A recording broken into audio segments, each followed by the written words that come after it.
शिवसेना उद्धव बाळासाहेब ठाकरे पक्षप्रणित महाराष्ट्र कामगार सेनेच्या वतीने सोलापूर महानगरपालिकेच्या अखत्यारीत येणाऱ्या 1ली ते 8वीपर्यंत सर्व प्राथमिक शाळांमध्ये जे गणवेश वाटप करण्यात येतो ते शालेय समितीच्या माध्यमातून करण्यात येते। पूर्वी 2-3 वर्षापूर्वी शासनाकडून हा गणवेश वाटप करण्यात येत होता, परंतु चांगल्या क्वालिटीची नाही आहे।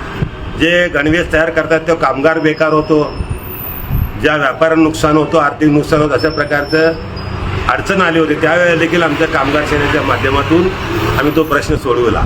आता शासनाने शालेय समितीकडे तो अधिकार दिलेला आहे। हे अधिकार देत असताना काही 14 नियम त्यांनी आखलेले आहेत। त्या 14 नियमांचं अटीचं पालन करणं, त्याचबरोबर 2 ड्रेस प्रत्येक विद्यार्थिनींना, बुटाची जोडी, त्याचबरोबर पायमोजे, अशा प्रकारचं गणवेश वाटप देण्यात येणार आहे।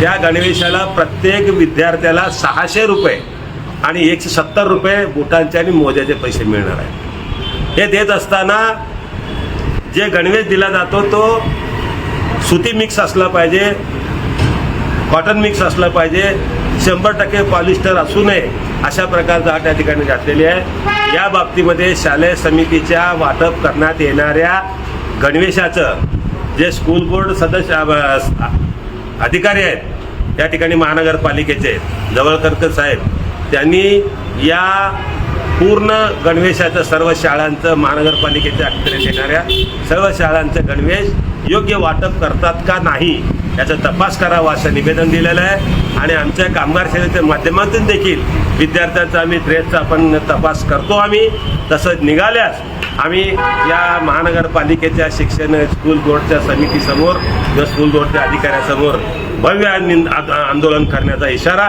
या ठिकाणी देतो। जय हिंद, जय महाराष्ट्र।